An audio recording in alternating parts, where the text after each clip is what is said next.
আসসালামু আলাইকুম। কেমন আছেন সবাই? জব শিখা চ্যানেলের পক্ষ থেকে সবাইকে স্বাগতম।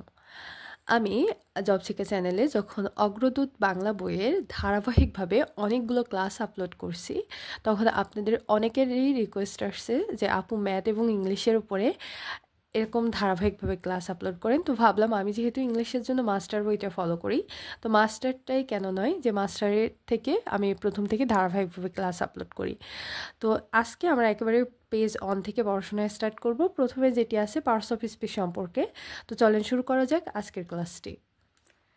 ক্লাস শুরু করার আগে একটি বিশেষ সতর্কবার্তা আপনাদের সবার জন্য। যারা মোটামুটি মাস্টার বইটা কিনছেন, যে তারা একটু খেয়াল করে কিনবেন কেনার আগে যে আপনার যে বইটা আছে বইয়ের পেজগুলো দেখবেন যে সাদা পেজ কিনা এবং লেখাগুলো স্পষ্ট কিনা। আমার এই বইটা যদি একটু খেয়াল করেন তাহলে দেখতে পারবেন যে ফটোকপির মতো বা ফটোস্ট্যাটের মতো পেজগুলো। মূলত আমি একটা পাইরেটস কপি নিয়েছিলাম, যেটা বইয়ের প্রথমেই কিন্তু উল্লেখ করা আছে যে নকল হইতে সাবধান। তো বইটা কেনার আগে একটু ভালোভাবে কিনবেন, নাহলে দেখা যায় যে 1-2 মাস পরে বই আবার খুলে সেলাই দেওয়া লাগবে। আমার বই অলরেডি 4-5 খণ্ড হয়ে গেছে, কারণ এটার বাইন্ডিং ভালো না এবং পড়তেও অনেক বেশি কষ্ট হয়। আর যে কোনো জায়গায় এরকম দাগ, তারপরে লেখাগুলো কেমন জানি অস্পষ্ট। যেহেতু এই বইটা আমার অনেক বেশি পড়া হয়ে গেছে, তাই চাইলেও আমি পরিবর্তন করতে পারছি না। এখানে অনেক কিছু মার্ক করা আছে। তো আমাদের প্রথম যে জিনিসটা আমরা পড়বো পার্টস অফ স্পিচ। প্রথমে জেনে নেই পার্টস অফ স্পিচ কি। পার্টস শব্দের অর্থ হচ্ছে অংশ এবং অফ এর অর্থ এর বা র, এবং স্পিচ অর্থ বাক্য, অর্থাৎ বাক্যের অংশকে বলা হয় পার্টস অফ স্পিচ। তো বাক্যের অংশগুলোকে আমরা মূলত 8 ভাগে ক্লাসিফাই করতে পারি। এই ক্লাসিফিকেশনগুলো কি কি? Noun, pronoun, verb, adjective, adverb, preposition, conjunction এবং ইন্টারজেকশন। আজকে আমরা বিস্তারিত পড়ব হচ্ছে নাউন সম্পর্কে। নাউন সম্পর্কে আমরা পড়ব। নাউনকে প্রধানত 2 ভাগে ভাগ করা হয়েছে। নাউন একটা হচ্ছে কনক্রিট নাউন আর একটা অ্যাবস্ট্রাক্ট নাউন। কনক্রিট নাউন কোনগুলো? যেগুলো ধরা যায়, ছোঁয়া যায়, স্পর্শ করা যায়, গণনা করা যায়, সেগুলোকে সাধারণত কনক্রিট নাউন বলে। আর যেগুলোকে ধরা ছোঁয়া যায় না, স্পর্শ করা যায় না, সেগুলোকে অ্যাবস্ট্রাক্ট নাউন বলে। এখন আমরা একটু যদি উদাহরণগুলো দেখে নিই, কনক্রিট নাউনের অন্তর্ভুক্ত কোনগুলো? বয়, সংস, ফ্লাওয়ার, মিল্ক। আর অ্যাবস্ট্রাক্ট নাউনের অন্তর্ভুক্ত কোনগুলো? সফটনেস, কোমলতা বা নমনীয়তা। এটা কিন্তু ধরা যায় না, এটা অনুভব করতে হয়। Wealth, silence, ravens. প্রত্যেকটা শব্দ কিন্তু মানে শব্দের এক একটা রূপ আমরা অনুভব করতে পারি, কিন্তু বাস্তবে এদের কোনো অস্তিত্ব আমরা দেখতে পাই না, শুনতে পাই না, কিংবা স্পর্শ করতে পারি না। চলেন এবার দেখি আমরা কনক্রিট নাউনকে আবার 4 ভাগে ভাগ করা হয়েছে। সেই ভাগগুলো কি কি?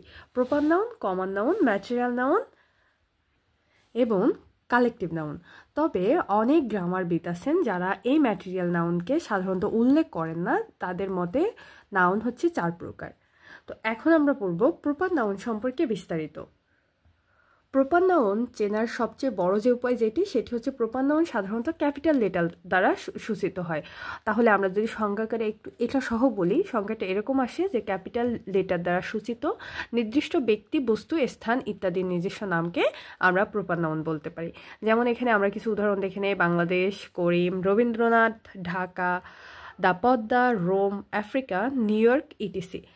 তবে এখানে আমরা একটা বিশেষ দ্রষ্টব্য যে প্রপার নাউনের পূর্বে সাধারণত দি বসে না, কিন্তু নদী, সাগর, উপসাগর, মহাসাগর, সংবাদপত্র, জাহাজ, এরোপ্লেন, ট্রেন, বিখ্যাত অট্টালিকা, পর্বতমালা, দ্বীপপুঞ্জ, মরুভূমি, ধর্মগ্রন্থ, দিক ইত্যাদি নামের পূর্বে দি বসে, যদিও এটা প্রপার নাউন। তারপরেও কিন্তু এগুলোর নামের পূর্বে দি বসে। এখন আমরা প্রপার নাউন থেকে কিছু ওয়েমার দেখে নেই যে the name of on particular person, thing or place is called a proper noun. What kind of noun is Dhaka? Dhaka যেহেতু একটি নির্দিষ্ট স্থানের নাম, obviously এটি proper noun. Which of the following is proper noun? এই সবগুলোর মধ্যে আমরা যদি দেখি যে ফার্স্ট হচ্ছে রবীন্দ্রনাথ, এটি একটি ব্যক্তির নাম, তাই এটি proper noun. The Podda is a river. Choose the correct parts of speech of the underline word. Underline আছে কার নিচে? দা পদ্মার নিচে। তাহলে পদ্মাটা কোন পার্টস অফ স্পিচ হবে? পর্দা অবশ্যই প্রপার নাউন। প্রপার নাউনের পরে আমরা পড়ব কমন নাউন সম্পর্কে। কমন শব্দের সাধারণ অর্থ হচ্ছে বাংলা অর্থ হচ্ছে সাধারণ। তাহলে কোনো সাধারণ নামকে, অর্থাৎ এক জাতীয় ব্যক্তি, বস্তু বা স্থানের আলাদা আলাদা নাম বুঝিয়ে যদি সাধারণ একটা নাম প্রকাশ করে, তাহলে আমরা সেটাকে বলতে পারি কমন নাউন। যেমন man, boy, girl, student, teacher, doctor, book, pencil, pen, candle, cow, sheep, elephant, fish, river, flower, bee, rover, soldier, king, capital, city, ring, country, table, chair ইত্যাদি এগুলো হচ্ছে কমন নাউন। এখানে একটু খেয়াল করলে দেখতে পাবেন যে কিছু জিনিসের নিচে আমার বেশ ভালো করে মার্ক করা আছে। বেসিক্যালি এখানে সেই জিনিসগুলো থেকে বা সেই শব্দগুলো থেকে কোশ্চেন এসে থাকে। আমরা যদি আবার একটু খেয়াল করি, pen, pencil, candle, pen, pencil, candle এগুলো যেহেতু আমরা জানি যে স্টুডেন্ট মহিলা স্টুডেন্ট নাকি বয় স্টুডেন্ট এটা নিয়ে ওইভাবে আলাদা করে বলা হয় না। টিচার শব্দটা দেখেও আমরা বুঝতে পারি এটা common noun, but book, pen, pencil, candle, cow, sheep, elephant, fish এগুলো কিন্তু আমরা ওইভাবে বুঝতে পারি না। তো একটু মনোযোগ দিয়ে যদি আমরা পড়ি তাহলে এগুলো আমাদের জন্য মনে রাখা সহজ হবে। আমরা যদি একটু দেখি তাহলে কমন নাউন কোনগুলো, book, pencil, pen, candle, cow, sheep, elephant, fish, river, flower, bee, rover, soldier, king, capital, city, king, country, table, chair ইত্যাদি। এরপরে আমরা যদি এখান থেকে ওএমআরগুলো একটু দেখার চেষ্টা করি, a noun that names a general class of person, place or thing is a common noun. What kind of noun is river, river একটি common noun. What kind of noun is man, common noun. What kind of noun is girl, girl এটিও common noun, কারণ মহিলা সব বালিকাকে বোঝাচ্ছে, নির্দিষ্ট করে কিন্তু একটা বালিকার নাম বোঝাচ্ছে না। Anita is a good girl, এখানে আনিতা হচ্ছে প্রপার নাউন, বাট গার্ল এটি হচ্ছে common noun. What kind of noun boy is common noun. The elephant has a great strength, elephant এটি কমন নাউন। এখানে আরও কিছু কমন নাউনের নাম সুন্দর করে লেখা আছে, sheep, cow, fish, pen, pencil, candle ইত্যাদি।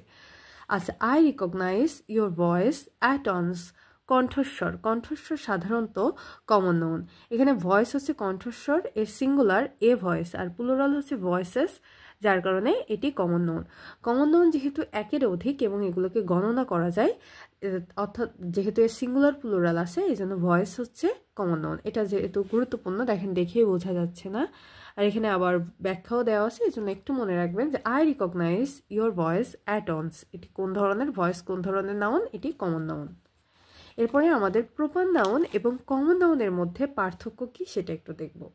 প্রপার নাউন দ্বারা একটি নির্দিষ্ট ব্যক্তি বা বস্তুর নাম বোঝায় এবং এটি হচ্ছে ক্যাপিটাল লেটার দ্বারা শুরু হয়। কমন নাউন দ্বারা কোনো নির্দিষ্ট নাম বোঝায় না, বরং এক জাতীয় সকলকে একসাথে বোঝায়, এজন্য এটাকে বলা হয় কমন নাউন। যেমন আমরা যদি এখানে দেখি কিছু শহরের নাম দেওয়া আছে, এই শহরের সবগুলো কোন ধরনের, যেমন ঢাকা, রাজশাহী, খুলনা, চট্টগ্রাম সবগুলো কি একসঙ্গে আমরা বলতে পারি সিটি। তারপরে কিছু নদীর নাম আছে, পদ্মা, মেঘনা, যমুনা, এগুলোকে আমরা একসাথে বলতে পারি কি রিভার। যেমন Dhaka is a big city, Dhaka proper noun, but city is a common noun.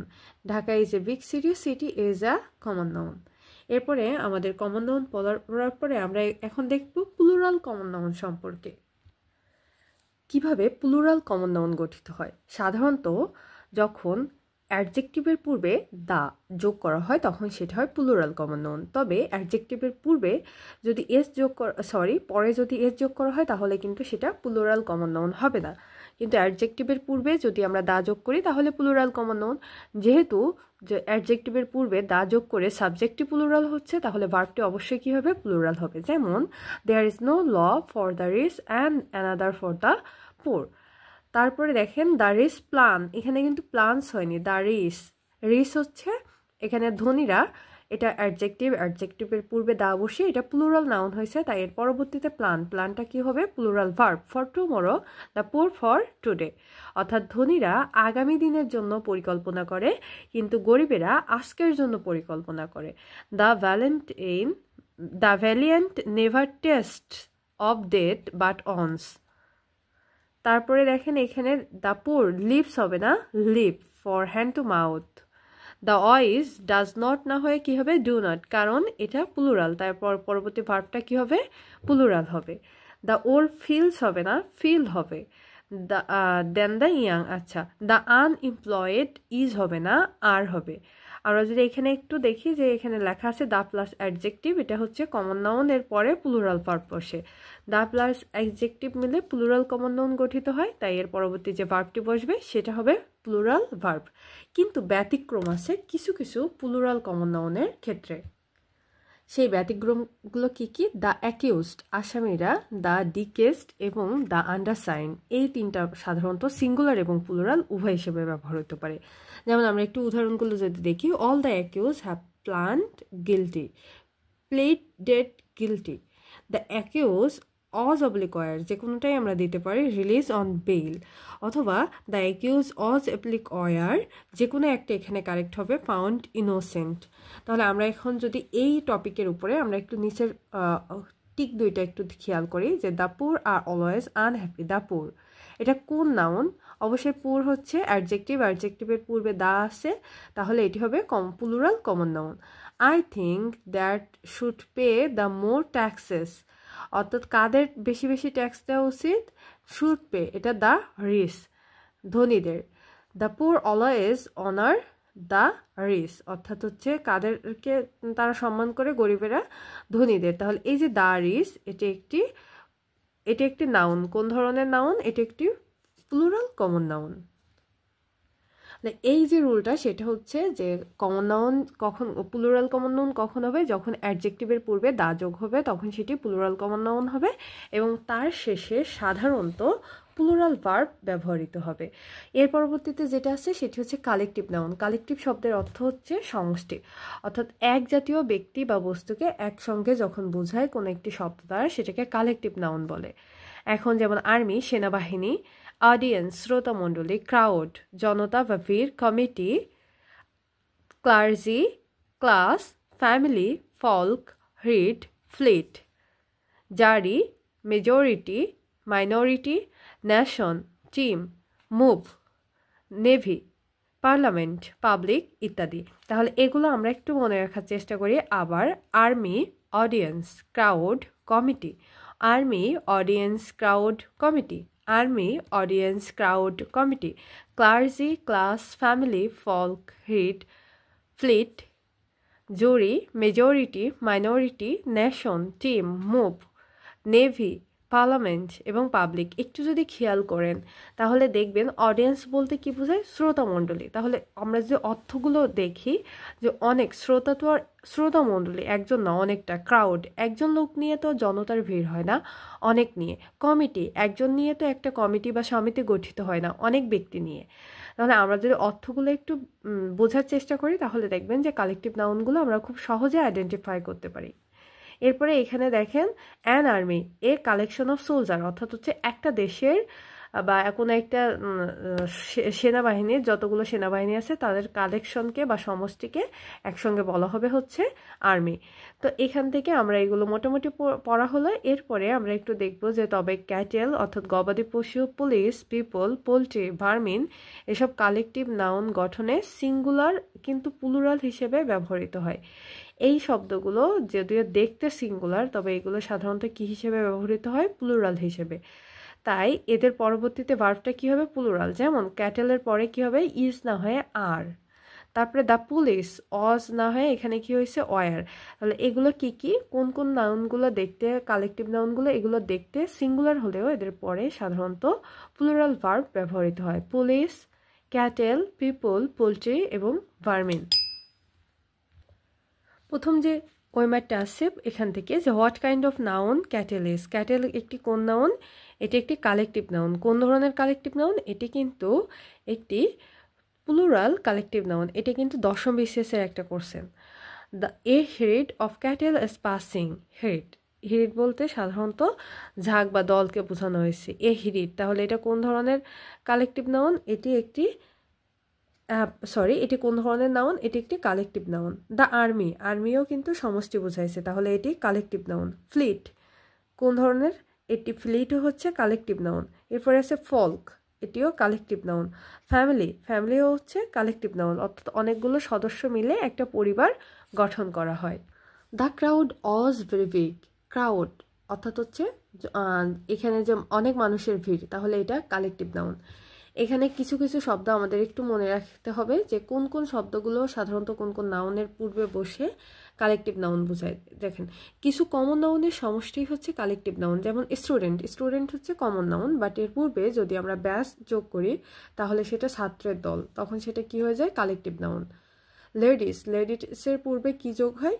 Baby, তারপরে দেখেন সোলজার, সোলজারের পূর্বে কী কী যোগ হতে পারে, রেজিমেন্ট যোগ হতে পারে, স্কোয়াড্রন হতে পারে, ট্রোপ হতে পারে, অথবা আর্মি যোগ হতে পারে। এরপরে প্লেয়ার্স, প্লেয়ার্সের পূর্বে সাধারণত টিম যোগ হয়।